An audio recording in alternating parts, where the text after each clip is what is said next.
to our second speaker, Pawan sir. And I met Pawan sir in 2016. And since that moment, he has been a great teacher to me. This is what I can say. And the question also, because as I mentioned in the first, in the introduction, that first question which normally comes is that milk is not healthy. I think you have made that point very clear. And with Pawan sir, the second question is that milk is not safe. So, sir, when you joined at FSSAI at that time, I think the most misinterpreted milk adulteration report of 2011 was the center of attention. Everyone was talking about that 68% of milk is, adulterated. And it was with your intervention that we came to know that hardly there was any kind of adulteration in that milk or in that particular survey. So, sir, I would like that please elaborate your personal experience while evaluating the dairy food systems in particular, in which you have done a remarkable kind of job at that time during your tenure, and the outcomes of the subsequent surveys, because there was many interventions. I think I don't want to name others like Eat Right, fortification, but specific to milk safety. And at the end, closing it with FOSTEC in retrieving back the confidence of masses, sir. So we'd like to hear your experience, sir. Thank you. Let me congratulate you, for this, for excellent overview that you started with, and then wholesome data on wholesome milk by Dr. Srivastav. I think I've learned so much about milk today, more than what I learned in 4 years. It's really taken my sleep. When I joined the FSSAI, it was issue relating to, unsafe milk or adulteration, milk adulteration. They were calling it milk adulteration.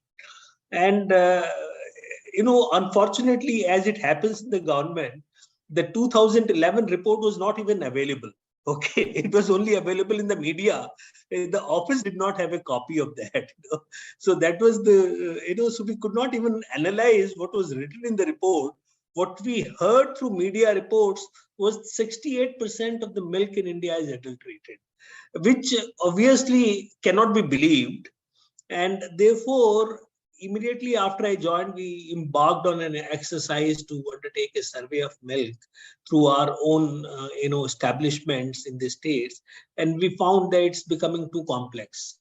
We found that, the states do not have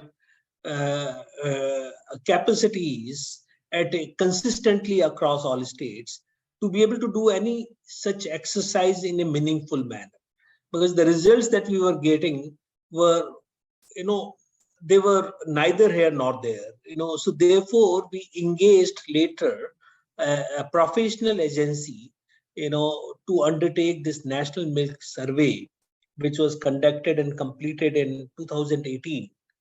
And this 2018 survey was, I think, remains a benchmark survey for milk in India, because that was the survey.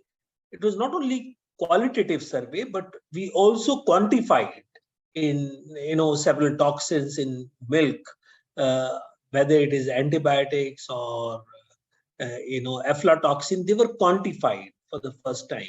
And obviously lesser issues which are important, at least in India, about SNM and fat, they were examined, but they were not given the kind of importance, that they were getting earlier, because those were the issues.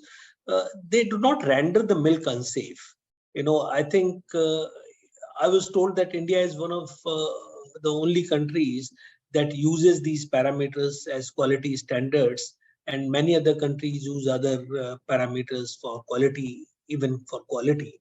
And these, in any case, are not about safety of milk. So what we found in that survey was that despite the belief that large scale adulteration was there, very minimal adulteration was found. Just 1 or 2 samples were found to be adulterated at all.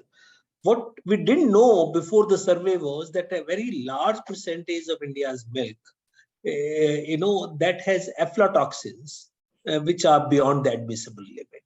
So this was a wake-up call that we need to be doing something to address the issue of aflatoxin. And aflatoxin is something that has become a key concern for food safety globally, particularly in Africa. In India, this was the profile of aflatoxin as a toxin of concern has not been as much as in other parts of the country. I think this is for the first time that a systematic survey of milk was done, and 5.7% of the milk was found to have. But even since we had quantified the amount of aflatoxin present in milk, we found that it is not alarming levels.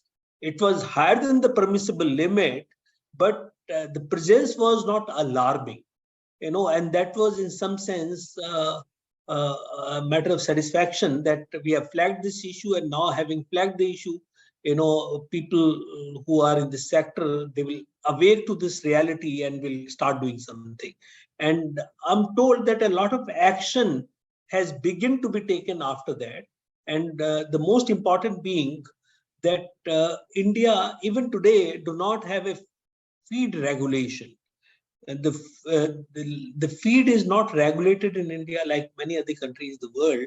And Ministry of Animal Husbandry and Dairying, they basically took up this entire issue with the FSSAI, and we started drafting those legislation that is still not come through, but I think we have made a significant headway in that direction for feed regulation.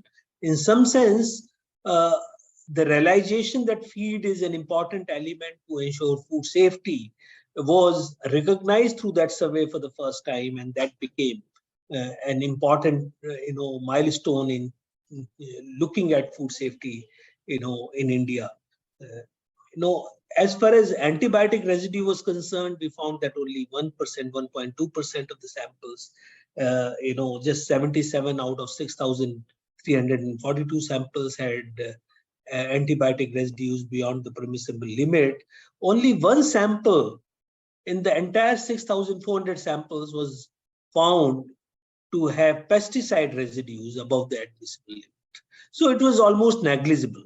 So I think the issues of food safety, but for aflatoxin, were really overstated. And that was the key finding from that particular survey. We, in that survey, did not look at the microbiological parameters of milk because of variety of reasons. Subsequently, a survey was done in 2020 for the milk products. And in that survey, microbiological parameters were also looked at, as would have been expected, that there were concerns with microbiological parameters of the milk products in many cases, but other toxins were not really present. There were also instances of adulteration, particularly in khoya and in paneer in particular, but there were not issues of safety per se.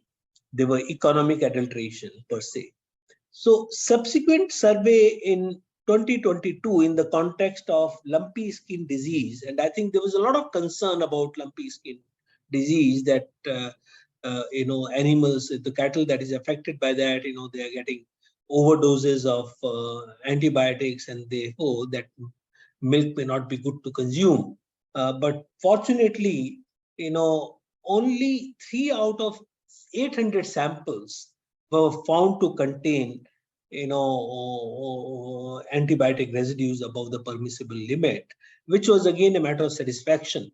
So I think, what I can feel very satisfied about, the work in FSSAI around milk and milk safety is concerned, is that we've changed the conversation in India around milk adulteration. Even though some people, including the discussions in the parliament, often are on milk adulteration, and this is something, all kind of videos keep circulating, and all kind of fake media news keep circulating about milk adulteration. So that continues to be a serious concern for FSSAI, for the administration in FSSAI, to address these issues, because somehow milk adulteration catches public attention more than anything else.